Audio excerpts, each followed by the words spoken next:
नमस्कार दोस्तों, आप सबका स्वागत है आपके अपने चैनल गवर्नमेंट एग्जाम स्टडी में। दोस्तों, आज मैं यहाँ पर आपके लिए यूपी ट्रिपल एससी की परीक्षाओं में पूछे गए भारतीय संविधान के सभी प्रश्नों को लेकर आई हूँ।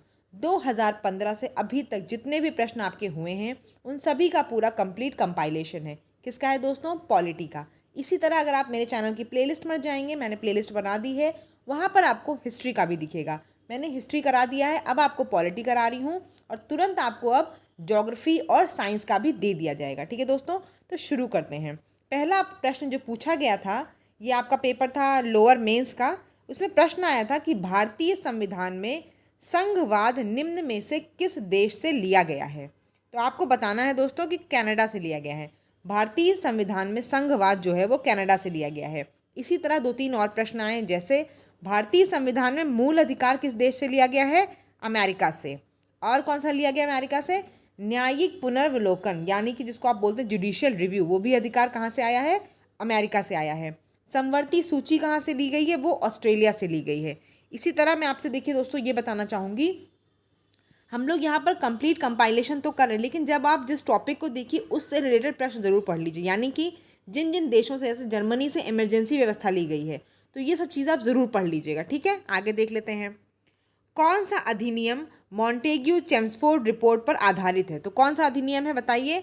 भारत सरकार अधिनियम 1919। ये आपका किस पे आधारित है? भारत सरकार अधिनियम 1919 पर आधारित है। उसके बाद प्रश्न आया था आपका कि अंतर्राष्ट्रीय शांति और सुरक्षा के लिए कौन सा आर्टिकल है? तो दोस्तों, आर्टिकल 51 आपका इंटरनेशनल पीस एंड सिक्योरिटी के लिए है। और अगर आपसे ये पूछा जाए कि किस भाग में है, संविधान के किस भाग में है, तो आप बताएंगे राज्य के नीति निदेशक तत्व, यानी कि directive principle of state policy में ये लिखा हुआ है। ठीक है, चलिए आगे देख लेते हैं। भाषा के आधार पर राज्यों का पुनर्गठन किस वर्ष किया गया था? तो किस वर्ष किया गया दोस्तों?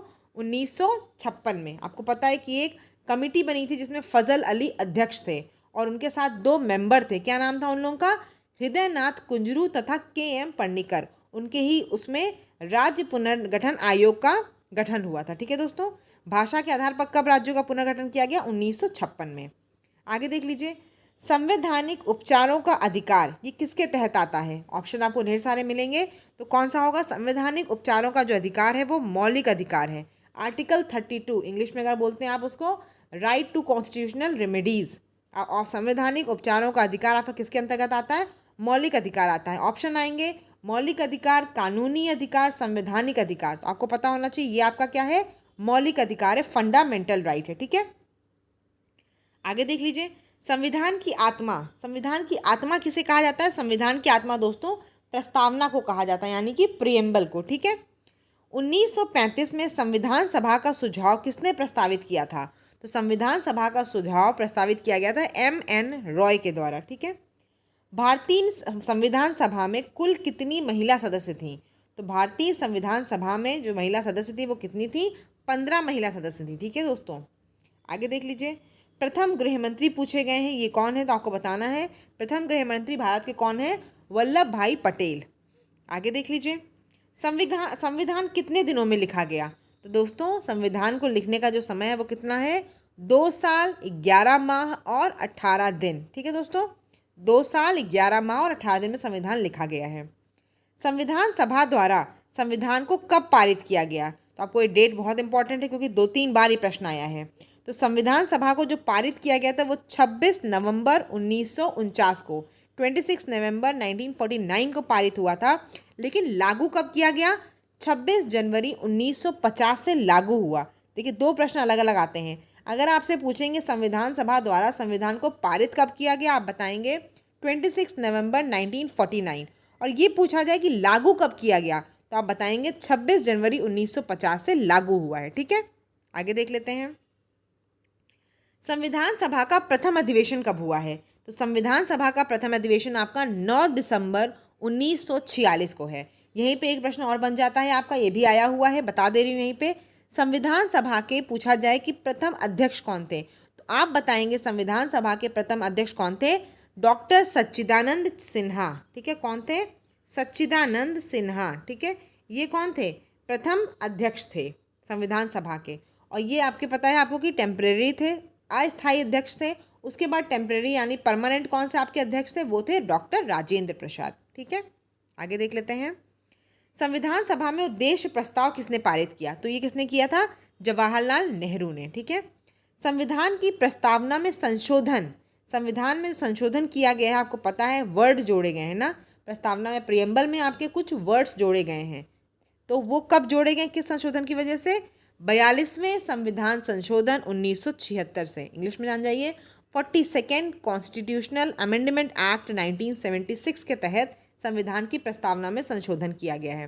दोस्तों जो मैं यहाँ पॉलिटी बता रही हूँ आपको, ये यूपी ट्रिपल एस सी की कोई भी परीक्षा होगी वहाँ बहुत महत्वपूर्ण है, क्योंकि प्रीवियस ईयर टाइप ही आपने देखा होगा, सप्लाई इंस्पेक्टर में देखा होगा, किसी में भी देखा होगा परीक्षा में, उसी तरह का पैटर्न हमेशा फॉलो होता है, इसलिए परीक्षा की दृष्टि से बहुत महत्वपूर्ण है। इस वीडियो को ज़रूर सुनिएगा। अनुच्छेद में अल्पसंख्यकों के हित, ये कहाँ पे लिखे हुए हैं दोस्तों, तो ये आपके आर्टिकल 29 में लिखे हुए हैं। ठीक है, ग्राम पंचायतों का आयोजन, ये किस आर्टिकल में है, ये आर्टिकल आपके 40 में है, डीपीएसपी में है, क्योंकि आपकी लेखपाल की परीक्षा बहुत नज़दीक है, तो ये उसके लिए बहुत इंपॉर्टेंट है। राष्ट्रपति के महाभियोग, इसका वर्णन कहाँ पे हुआ है, आर्टिकल 61 में।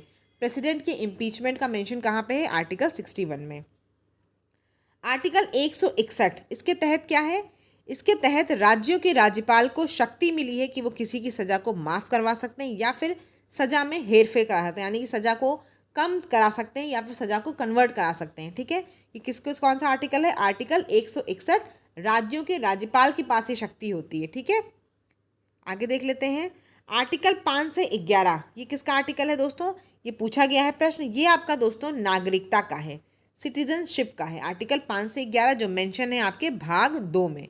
देखिए मैं यहाँ सारी बातें कर रहे हैं, मैं आपको एक लिंक भी दे दूंगी, आप एक बार अनुसूची कितनी है, क्या क्या है, कितने भाग हैं, वो सब ज़रूर पढ़ लीजिएगा। ठीक है, बाकी मैं आपको पढ़ा तो रही ही हूँ और आपको पता है तो बहुत बढ़िया है। आर्टिकल 300A, ये क्या है दोस्तों, ये आपको पता है कि पहले जो आपकी क्या कहते हैं मौलिक अधिकार थे, उसमें एक आर्टिकल, आपका एक आर्टिकल था मौलिक अधिकार में, राइट टू प्रॉपर्टी। ठीक है, वो हटा दिया गया, उसको कहाँ लिख दिया गया, उसको आर्टिकल 300A में रख दिया गया है। 300A क्या है आपका, संपत्ति से कोई वंचित नहीं रहेगा, ये अधिकार आपका किस में चला गया है, मौलिक अधिकार से हटकर आपका चला गया नॉर्मल में। ठीक है, आर्टिकल 300A, संपत्ति से कोई वंचित नहीं रहेगा, ये अधिकार है। भाग 15 पूछा जाएगा अगर आपसे कि निर्वाचन या फिर चुनाव, ये किससे संबंधित है, आप बताएंगे भाग 15 से संबंधित है, चुनाव। ठीक है, आर्टिकल कहाँ से कहाँ तक है दोस्तों, 324 से 329 तक आपका आर्टिकल है। अगर सीधे सीधे ये पूछा जाए कि चुनाव किस आर्टिकल से संबंधित, तो आप सीधे सीधे बता दीजिएगा आर्टिकल 324 से चुनाव संबंधित है। ठीक है, आगे देख लीजिए।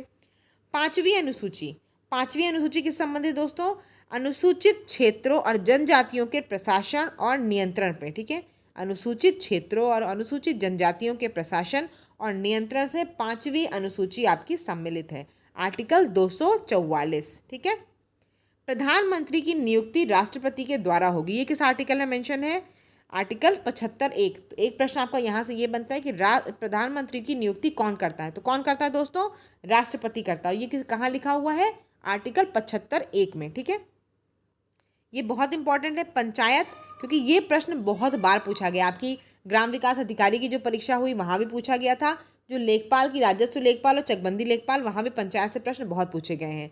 तो पंचायत का देख लीजिए कौन सा है, 73rd कॉन्स्टिट्यूशनल अमेंडमेंट एक्ट 1992। ठीक है, यानी कि आपका क्या है ये, 73वां संविधान संशोधन 1992।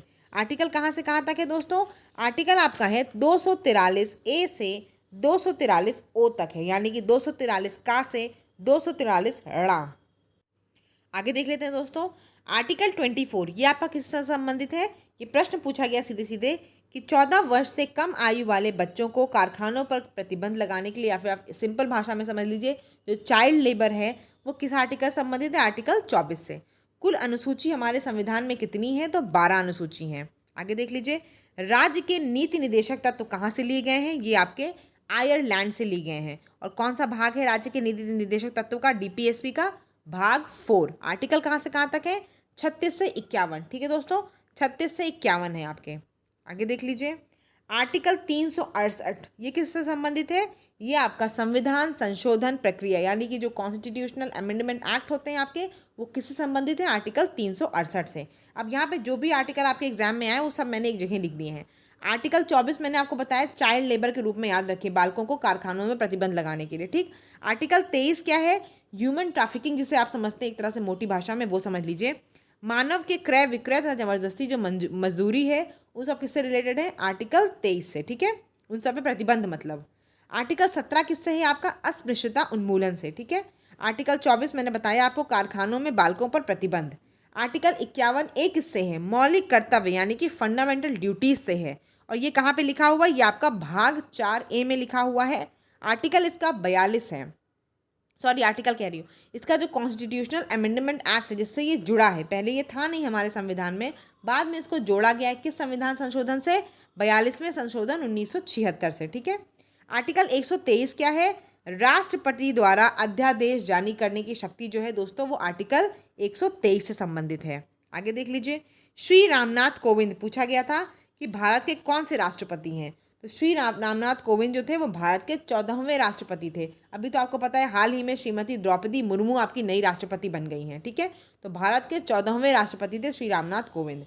राष्ट्रपति द्वारा 12 सदस्यों को राज्यसभा में नामित किया जाता है। आपको पता होगा राज्यसभा में नॉमिनेशन होता है।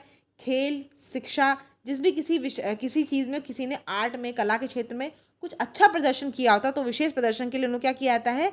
राज्यसभा में नामित किया जाता है। कितने लोगों को? 12 सदस्यों को। और कौन करता है? राष्ट्रपति करता है, ठीक है। नीलम संजीव रेड्डी एकमात्र ऐसे राष्ट्रपति थे जो निर्विरोध चुने गए, ठीक है। आर्टिकल 108 दोस्तों क्या है? राष्ट्रपति संयुक्त बैठक बुलाता है और उसकी अध्यक्षता कौन करता है? वो लोकसभा का अध्यक्ष करता है, ठीक है। आर्टिकल 108 राष्ट्रपति संयुक्त बैठक बुलाता है। आर्टिकल 63 क्या है दोस्तों? भारत का उपराष्ट्रपति जो संबंधित आर्टिकल है वो कौन सा है? आर्टिकल 63। आगे देख लेते हैं। प्रत्येक 2 वर्ष बाद राज्यसभा के 1/3 सदस्य सेवानिवृत्त हो जाते हैं। आपको पता है राज्यसभा जो है वो क्या? परमानेंट बॉडी है। लोकसभा को भंग किया जा सकता है लेकिन राज्यसभा को कभी भी भंग नहीं किया जा सकता है। तो हर 2 साल के बाद राज्यसभा के 1/3 सदस्य सेवानिवृत्त हो जाते हैं, ठीक है। राज्यसभा के सदस्यों का कार्यकाल कितना होता है दोस्तों? 6 वर्ष का होता है, ठीक। लोकसभा में मतदान करते समय अगर टाई की स्थिति आ जाती है तो कौन उसमें वोट देता है? उस समय जो कास्टिंग वोट होता है वो स्पीकर का होता है, ठीक है। अगर लोकसभा में मतदान हो रहा है, किसी बात पे बहस हो रही है, उसका मत जो पड़ते हैं वो टाई हो जाते हैं, यानी कि बराबर संख्या में दोनों तरफ से मत पड़ जाते हैं। तो क्या होता है? स्पीकर जिस तरफ वोट दे देगा वही बात सुन ली जाएगी, ठीक है। तो उस समय कौन वोट देता है? स्पीकर देता है वोट। लोकसभा के पहले स्पीकर कौन है? देखिए दोस्तों, जीवी मावलंकर। अगर आप मेरे चैनल को रेगुलर फॉलो करते होंगे तो कम्युनिटी में मैं ये सब प्रश्न आपसे पूछ चुकी हूँ कि पहले लोकसभा स्पीकर कौन है, पहले प्रधानमंत्री कौन थे, पहले जो भी चीज़ें मैं सब पूछ चुकी हूँ आपसे। तो पहले स्पीकर कौन थे लोकसभा के? जीवी मावलंकर। लोकसभा के सदस्यों का कार्यकाल कितना होता है दोस्तों? 5 वर्ष। देखिए, राज्यसभा के सदस्यों का कार्यकाल 6 वर्ष होता है और लोकसभा के सदस्यों का कार्यकाल कितना होता है? 5 वर्ष। आगे देख लेते हैं। भारत सरकार का प्रथम विधि अधिकारी कौन होता है? तो भारत सरकार का जो प्रथम विधि अधिकारी या प्रथम कानून अधिकारी होता है वो कौन होता है? अटॉर्नी जनरल ऑफ इंडिया, ठीक है। आर्टिकल 213 किससे है दोस्तों? राज्यपाल की अध्यादेश जारी करने की शक्ति। मैंने बताया आपको 123 जो है वो राष्ट्रपति की अध्यादेश जारी करने की शक्ति होती है और 213 राज्यपाल की अध्यादेश जारी करने की शक्ति होती है। प्रधानमंत्री जिन्होंने ये घोषणा की थी कि मंडल आयोग की सिफारिशों को लागू करेंगे और उसके बाद बहुत बवाल हुआ था, वो कौन था? वो थे वीपी सिंह, विश्वनाथ प्रताप सिंह, ठीक है। आगे देख लीजिए। चुनाव आयुक्त की अगर बात करें तो चुनाव आयुक्त जो है वो 6 साल या 65 वर्ष जो भी आपकी पहले होती है उसको फॉलो करता है, उतने साल तक अपनी सीट पर रहता है, ठीक है। उतने साल के लिए नियुक्त किया जाता है। नए राज्य का अगर गठन करना हो तो किस अनुसूची में संशोधन होगा? प्रथम अनुसूची में, ठीक है। नए राज्यों के गठन के लिए अगर संशोधन करना हो तो किसको संशोधन करेंगे आप? प्रथम अनुसूची में संशोधन होगा, तभी नए राज्यों का गठन होगा। आगे देख लेते हैं। EWS आप सुन रहे हैं आजकल जो आपका चल रहा है वो प्रश्न, देखिए अभी तो हो सकता है ना आए, उस समय का करंट का क्वेश्चन था इसलिए पॉलिटी में इसको पूछ लिया गया था। जो आपको पता है EWS में 10% रिजर्वेशन मिल रहा है वो किस संविधान संशोधन के तहत आया है? 103 संविधान संशोधन के तहत आया। ऐसे हमने बताया ना अभी आपको, जो 42वां संविधान संशोधन हुआ था 1976 में, उसमें क्या हुआ? मौलिक कर्तव्यों को जोड़ा गया। ऐसे ही अगर आपसे पूछा जाए 103 जो आपका संविधान संशोधन, इससे क्या हुआ? इससे EWS आपका जुड़ा है, ठीक है। 1951 में पहला संविधान संशोधन हुआ है। पूछा गया प्रश्न कि प्रथम संविधान संशोधन किस वर्ष में किया गया? 1951 में। 52वां संविधान संशोधन 52nd कॉन्स्टिट्यूशनल अमेंडमेंट एक्ट 1985, ये किससे संबंधित है? ये आपका दल बदल से संबंधित है। आगे देख लीजिए। ग्राम सभा के सदस्य, ग्राम सभा के सदस्य दोस्तों कौन होते हैं?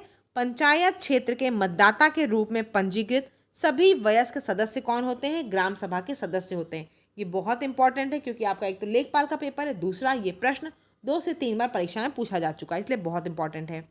ग्राम पंचायत में दोस्तों पूछा गया था कि ब्लॉक स्तर को क्या कहते हैं। ठीक है, पंचायत समिति, ग्राम पंचायत, जिला समिति, कई ऑप्शन थे, तो आपको पता होना चाहिए। ग्राम पंचायत में आपको पता है 3 स्तर होते हैं, एक ब्लॉक स्तर होता है, एक गांव का स्तर होता है और एक जिला का स्तर होता है। ब्लॉक स्तर को पंचायत समिति बोलते हैं, गांव स्तर को ग्राम सभा या ग्राम पंचायत बोलते हैं और जिला स्तर को जिला परिषद या समिति बोलते हैं। दोस्तों यहाँ पे एक प्रश्न आपसे और बार बार पूछा गया था, मैंने नहीं पूछा है, वो प्रश्न आपको पता है कौन सा है? वो प्रश्न आपका इसी से संबंधित है कि पंचायती राज त्रिस्तरीय व्यवस्था किसके द्वारा लाई गई थी, तो आपको पता है उसका आंसर बलवंत राय मेहता के द्वारा। ठीक है, आगे देख लीजिए और प्रश्न। आर्टिकल 243 आई ये किससे संबंधित है? आर्टिकल 243 आई जो है वो पंचायतों की वित्तीय समीक्षा के लिए वित्त आयोग का गठन करने से संबंधित है। तो प्रश्न 2 पूछे गए थे, एक ये कि वित्त आयोग का गठन कितने वर्षों पर किया जाता है? हर 5वें वर्ष की समाप्ति पर पंचायतों की वित्तीय समीक्षा के लिए वित्त आयोग का गठन किया जाता है। ठीक है, आर्टिकल 243 आई के संबंध में है ये। पंचायत कब अगर भंग हो जाती है तो कितने माह के भीतर चुनाव कराना ज़्यादा आवश्यक है? 6 माह के भीतर। अगर पंचायत भंग हो जाती है तो 6 माह के भीतर चुनाव कराना आवश्यक है। दोस्तों एक प्रश्न मैंने और जो यहाँ पे नहीं ऐड किया है वो प्रश्न आपका यही वाला है कि बलवंत मेहता मैंने बता दिया आपको, और प्रश्न एक पूछा गया, कई बार पूछा गया है कि पहली बार जो पंचायती राज व्यवस्था है वो कहाँ पे लागू की गई है। तो आपको पता है कि राजस्थान के नागौर जिले में लागू की गई थी। और कौन सा आपका वो था, डेट कौन सी थी? 2 अक्टूबर 1959। ठीक है, तो आपका ये 2 प्रश्न मैंने यहाँ पे नहीं लिखा हुआ है। आगे देख लीजिए, पंचायती राज स्थापित करने वाले 2 राज्य कौन कौन से हैं दोस्तों?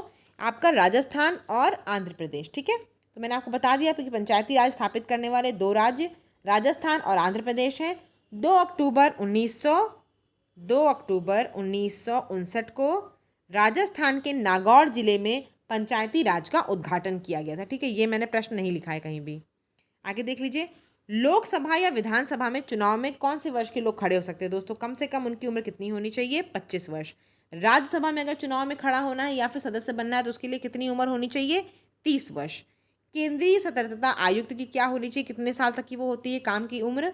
4 वर्ष या 65 वर्ष, जो भी पहले हो। ठीक है, अब देखिए यहाँ पे मैंने आपको एक चीज़ और बता दी, अंतरिम सरकार के मैंने कुछ सदस्यों के नाम लिखे हैं। आपको क्या करना है दोस्तों, अंतरिम सरकार के जितने भी सदस्य हैं उनको ज़रूर पढ़ लीजिएगा, क्योंकि प्रश्न पूछा गया है कि अंतरिम सरकार में रक्षा मंत्री कौन थे? तो कौन थे दोस्तों? बलदेव सिंह थे। ऐसे ही शिक्षा में कौन थे, शिक्षा के प्रमुख कौन थे? वो थे सी राजगोपालाचारी। लियाकत अली किसके थे? वित्त के थे, वित्त विभाग के थे। खाद्य एवं कृषि विभाग संबंधित कौन थे? राजेंद्र प्रसाद। अरुणा असफ अली किससे संबंधित थी? वो रेलवे से संबंधित थी। ऐसे ही जगजीवन राम, इनका संबंध किससे था? इनका संबंध श्रम से था, श्रम विभाग इनके अंडर में था। ठीक है, तो ये सब मंत्रालय कब के हैं? अंतरिम सरकार के जो सदस्य हैं उनके हैं। तो दोस्तों इसको जरूर आप देख लीजिएगा, ऐसे प्रश्न पूछे गए थे, मैंने आपको वो यहाँ कंपाइलेशन करके दे दिया। अगर आप चैनल पर नए हैं सब्सक्राइब जरूर कर लीजिएगा।